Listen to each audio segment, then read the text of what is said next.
So they tried and found that they could fly, just a little at first, and then, as they grew braver, almost as freely as Peter Pan himself. A minute afterwards, they were on their way to the Never, Never, Never Land.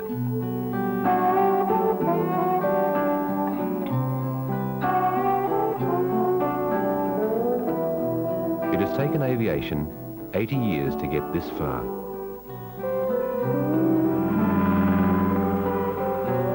Years to evolve a simple little aeroplane cheap enough for anyone to fly. A flying bicycle. A Peter Pan machine with the power to take us away to a land of excitement and adventure. And this was the Never, Never, Never Land we chose to explore. The wilderness of Cape York Peninsula on the top of Australia.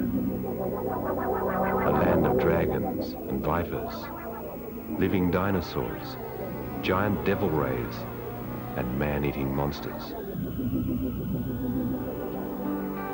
Our journey would take us along the Great Barrier Reef, a miraculous labyrinth of living coral and sanctuary for millions of sea creatures. A guardian of nature, for this place has a power to repel intruders.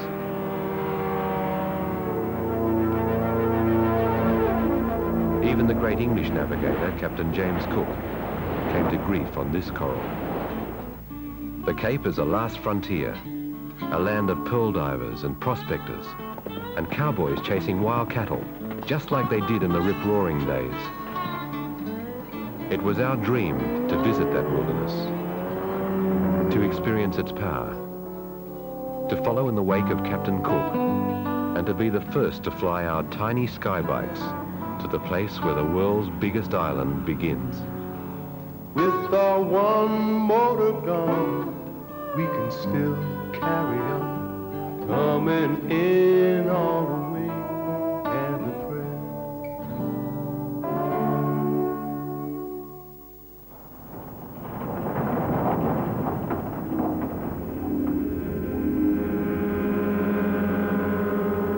It was day 5 of our journey north.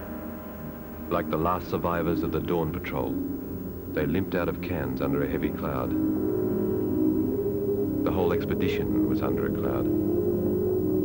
There'd been so many problems that the last 4 days felt like 4 weeks. The first day had been easy enough, a flight out of Sydney with 3 ultralights in the cargo hold and Captain Wicks at the controls.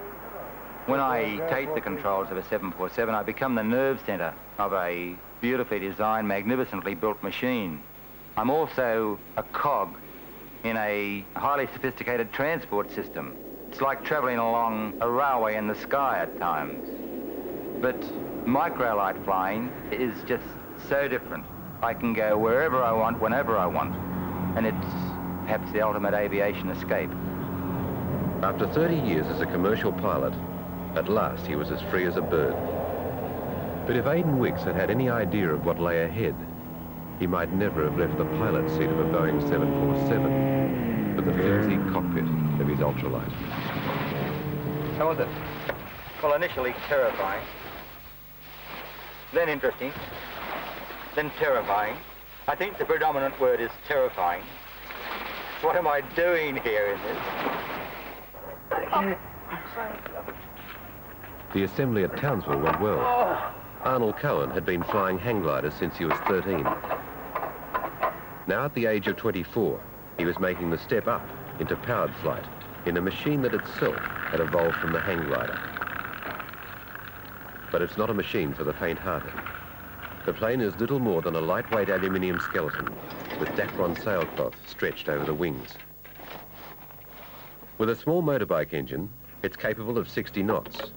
But in the wilderness, a lot will depend on the reliability of that single motor. Like Aidan, Arnold was a city-bred adventurer with little experience of the wilderness. But he saw the 1,000-mile flight ahead as a good test of himself and the plane that his brother had designed. The first stage of the journey between Townsville and Cairns was planned as a shakedown for the 3 aircraft. It was going to be a floatplane journey filmed by another pilot, Mike Middleton, but there were problems with the floats. Mike was to test ultralight 3 in a taxi run, but the temptation to fly was too great.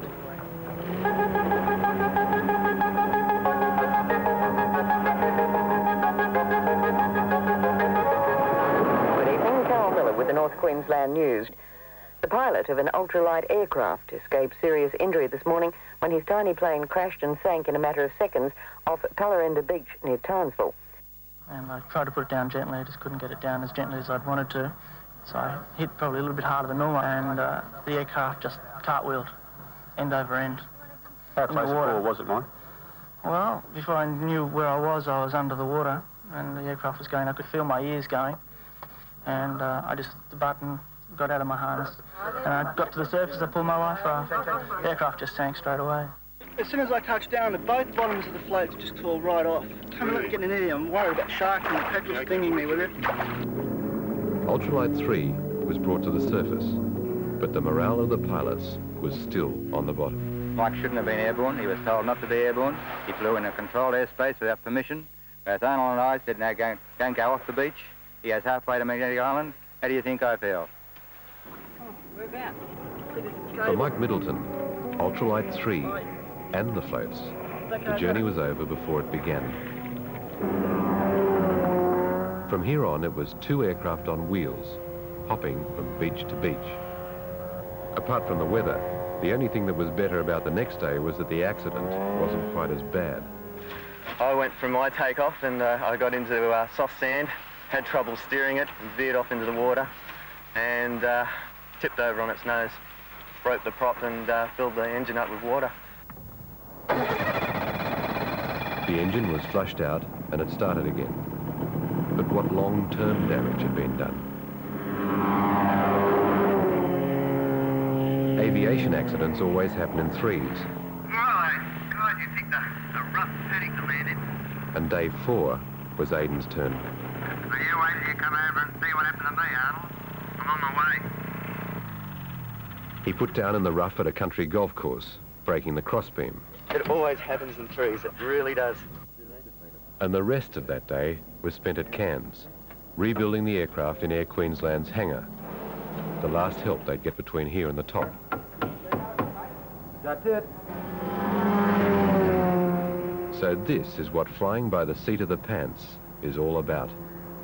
2 anxious aviators in tiny aeroplanes on a beach hopping expedition into the wilderness, with 160 miles behind them and 800 more to go. This is our first league without any problems then? Absolutely none. Well, I'm going to land, see what you can do. They learned a lot about the ultralights. They'll have to land every time on hard sand, so they'll be running the gauntlet between the soft sand, the rising tide, and the strong crosswind that blows in off the sea every day.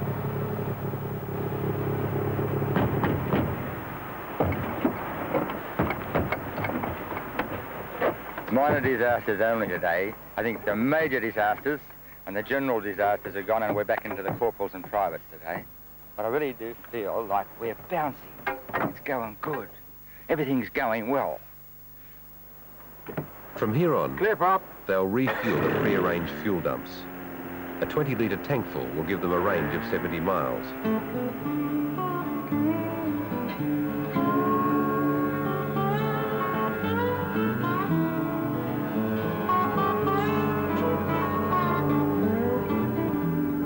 From this point north, they'll follow in the wake of Captain Cook over a remote coastline that hasn't changed since the great navigator first charted it in 1770.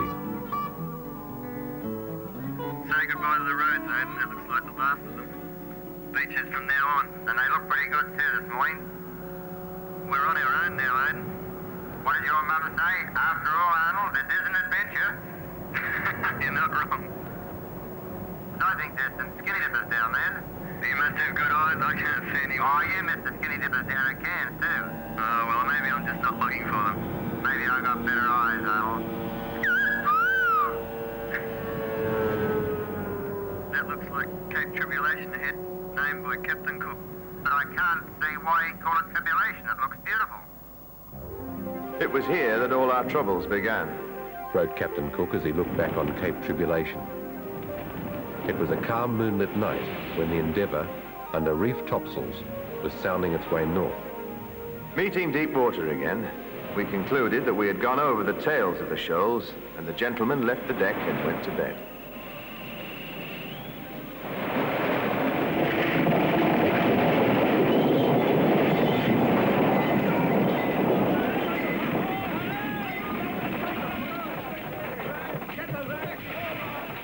That reef nearly changed the destiny of Australia. For if Cook's voyage had ended there, Australia might never have been claimed for Britain. From here to Cooktown, the rainforest cascades all the way down to the sea. Beautiful, but no place for an engine failure. That is your Townsville now, Aiden. No landing areas. Back in the boom, boom, boom country, Arnold. By heart is going boom, boom, boom. Hey, look at that! What is it? I think it's a manta ray. It's the biggest one I've ever seen. You scared the hell out of me. Yeah, I'm sorry, Arnold. Let's go down and have a look at it. Boy, it's beautiful.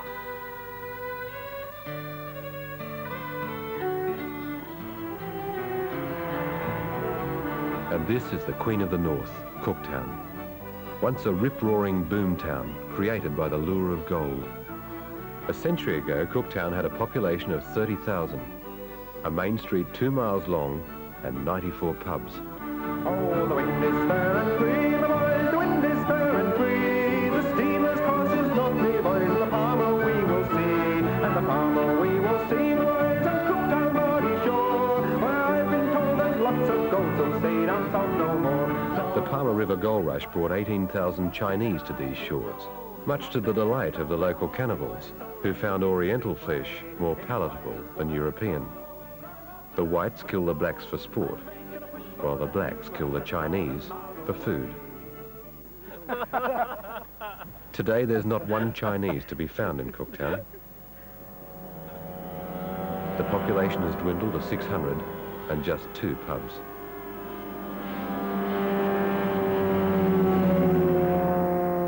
But Cooktown will always have a place in Australian history, for it was here that the crippled Endeavour was brought for repairs after she struck the reef.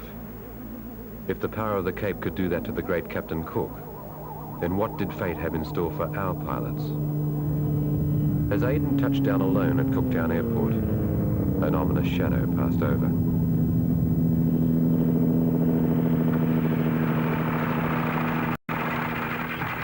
Fourth landing on the beach. Engine failure. He's okay, it's a good landing, and he was walking round. Really perfect, but a complete engine failure.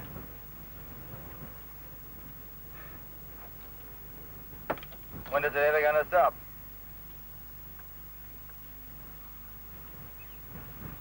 Oh, when he comes down the side of Mount Cook and I hear something wrong with the engine, eh? He was very lucky to land here because there's nowhere else he could land. I've always learnt to land directly below if I can, and I happened to be over this beach. I had power, but it was around about 25% power. Looked like a big bird coming in for a landing, eh? Beautiful, like a big butterfly, big beautiful rainforest butterfly. I lined myself up, and by about 300 feet, the engine had cut out completely. I don't know why, it just cut. And I did a dead stick landing on the beach. And he just come to a sliding stop, smooth as a bloody cucumber, straight across into the mouth of Alligator Creek. A new plug seems to fix the problem, but the cause of the engine failure is still a mystery. I'm very nervous, I'm very tired. I do want to get it to the airport because of its safety overnight. The wind's strong. I'm going to have to wait between gusts to get off. It's a crosswind takeoff. I'm going to climb considerably high before I leave the beach in case that engine overheats again. So I've got my fingers crossed that everything goes okay.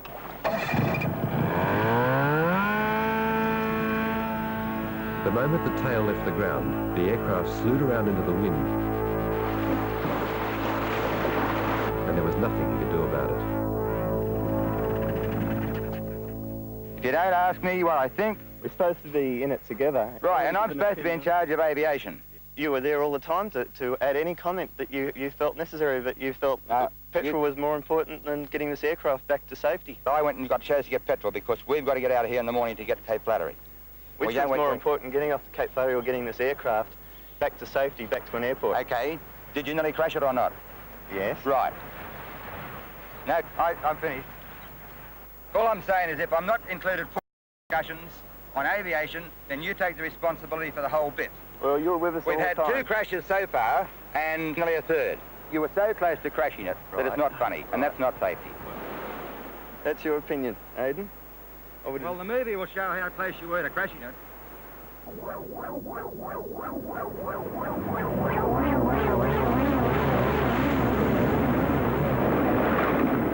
They smiled. When? After you've nearly crashed. Oh, yeah, I know. This guy just couldn't stop his camera running. Yeah. And I thought, you swine, you people. It's typical film crew. You've got to get used to them. That's the way it is. Sensationalism. Nevertheless, we're all in one piece. We've got 2 aircraft and we're flying tomorrow. Well done. And keep your distance, Aidan. I know what you're like. Out of the anger and recriminations, a solid partnership is formed, and an understanding of each other's strengths and weaknesses. Aidan gets his fuel, and at low tide the next day, Arnold finally gets off the beach.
Well done, partner. We did it without breaking anything. The arrival at Cape Flattery is a major event for a tiny settlement. The whole school turns out to meet the intrepid aviators. So Townsville to here, and we're going to where? Anyone guess? Cape York we're going to go to. Isn't that crazy? Yep. A 5-gallon drum. Well, a 5-gallon drum and a bit of string. And that's about the story. By the time Cook got here, he was so frustrated by the coral that he named the reef the Labyrinth. But he gave this place its name Cape Flattery because it flattered him to think he could find a way out through the reef by sailing to a mountainous island 26 miles northeast of here.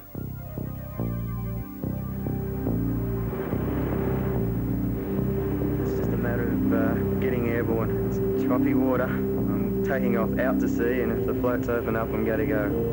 I'm going to sink straight to the bottom. The waves are right on limit. I just don't know that the floats are going to get up high enough for this takeoff. There's one hell of a lot of spray which could chop the prop about.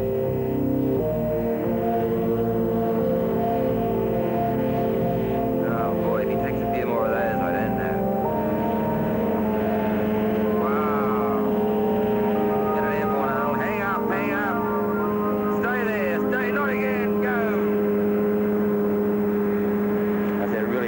up here? And he said, yeah, and we sit up here with our hearts pounding the whole time. And that's what we really do. Sit there and you're going boom, boom, boom, boom, boom. And so on a pair of floats salvaged from Townsville, at last Arnold is able to do what he originally intended and fly away to an island. A tiny bird of passage on a never-ending sea.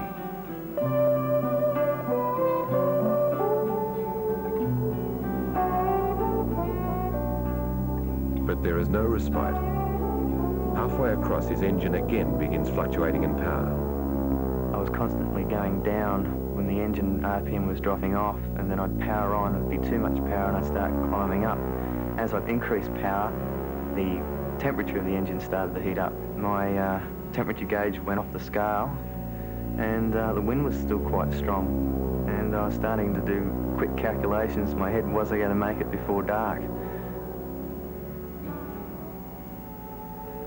Occasionally I would look down and think, what's underneath that water? And the island was such a strong point in my mind. I have to make this island, otherwise I'm not going to survive. Coming in on a wing and a prayer.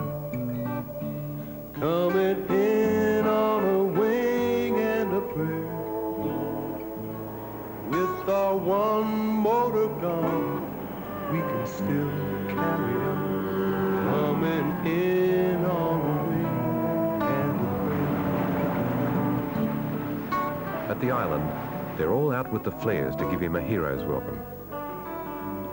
The 26-mile crossing has taken an hour, the longest hour in Arnold's life. With its 400-metre high peak, Lizard stands like a fortress in an emerald sea, guarding the outer barrier reef. What the island lacks in tropical vegetation, it makes up for in crystal clear water, magnificent coral, and 24 beaches, about one for each of the guests at the luxury tourist resort.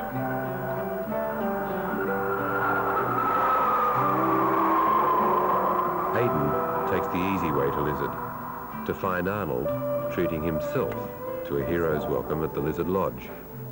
And it looks like we just might have a tough time out here at Lizard Island. The lodge is small, glamorous, and expensive. The biggest spenders at this exclusive resort are the game fishermen who come in pursuit of the world's biggest black marlin. While Aidan is looking for paradise, Arnold is looking for...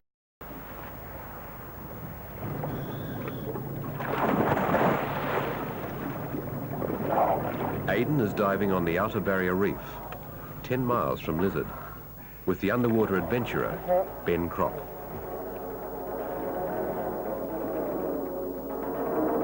Cormorant Pass is the home of the giant potato cod, but it's also the home of other large, sharp-toothed creatures, like the moray eel. The moray was an extremely delicate, shy, silky creature, undoubtedly the biggest one I've ever seen in my life. I really took a lot of liberties with that lady, and she was just so sweet, and she really didn't attempt to bite me at all, which, when you look at it, I don't quite know why I didn't get bitten. I was completely concentrating on the moray, and yet all of a sudden I felt I was being watched by other eyes, and sure enough, there they were, all hanging around in the background. Word has soon passed along the coral alleyways that some bloke is handing out free lunch up at the Moray's Cave. It's really like playing a game with them. They understand your feelings as vibration passes between you and the underwater world. Within minutes, a delegation of the lads is around to say that this diver is not going to get any peace till he comes down with a decent feed. Arnold's been jumping off cliffs in hang gliders since he was 13. Doesn't like being underwater. But he's not going to miss a show like this. Aidan soon realises that there's a game on, and he's the one holding the ball. I started off by hiding the fish up under my arms until they'd bump it out. They'd come and hit it like a torpedo. They know where to hit you to let your grip go. At that point, I start the wrestle, and I'm stopping them from getting it too far down their gullet. to bite her off.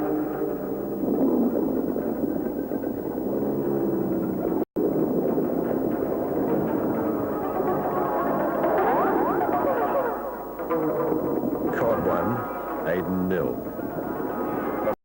Fish. Bang, bang, bang, like bullets, like torpedoes.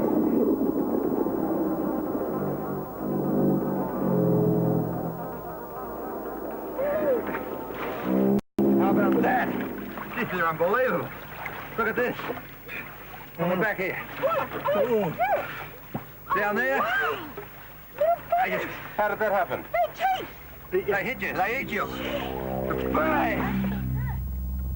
But there are other monsters lurking around the reef that really do eat you. Just on the outer side of the reef that afternoon, 2 15-foot tiger sharks come around for their meal, a marlin carcass.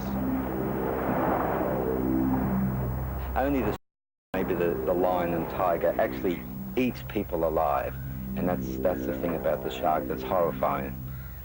They're real feeding machines. They can take 100 pounds easy. A few nights ago I had a dream in lines of the end of Jaws. My ultralight's sinking and I'm climbing up the tar. Huge shark with his jaws open coming straight towards me. And I'm terrified of sharks, especially flying little ultralight over miles and miles of ocean.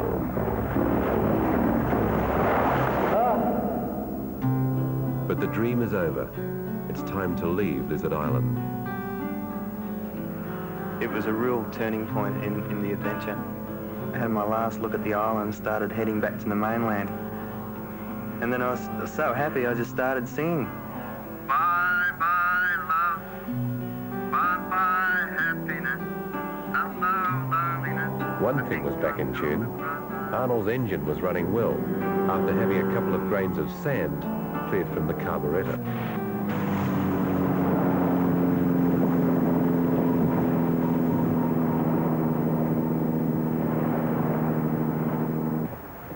Back on wheels at Cape Flattery, they prepare for the wilderness ahead. There's 2 days supply of muesli, some water, emergency flares, my bullets, my underwater car head. I've basically got in my little survival kit. Plenty of food, Mars bars, twisties, that sort of thing. Plenty of soft drinks. My aftershave and shaving equipment. My brush, which I don't go anywhere without. Just my bare essentials where if I went down, I would survive.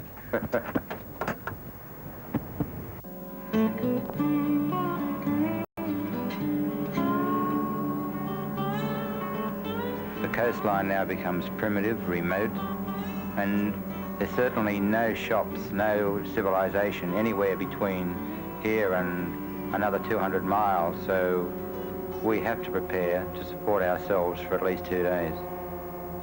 Ahead lies Cape Melville, a black granite sentry at the gateway to Princess Charlotte Bay. It's always turbulent and often treacherous. By the time they reach Cape Melville, it's high noon. It seems there's no way of escaping the power of this place. The sea breeze has picked up a great deal since early morning and it's really howling. You've got mechanical turbulence caused by a sea breeze hitting the coast, and then the incredible heat coming out of the boulders themselves. And it doesn't matter how you approach Melville, you must encounter turbulence. Arnold, I think I'm going to go down low and try and get out of it that way. There's a dark uneasiness about the landscape. The black granite boulders put there by a giant hand are a natural monument to the 300 pearlers who perished here in a cyclone 90 years ago. It's like riding a bucking horse, isn't it? Yeah, I think that'd be better. At least you only have 6 feet to fall. Boy, it's getting really rough down here now. Yeah, I reckon I'm moving about 30 feet during the bad one. Horrific. Twice I said, what am I doing here?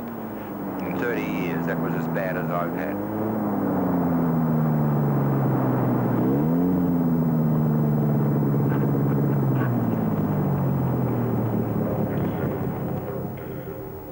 At Bathurst Bay, they spend their first night out.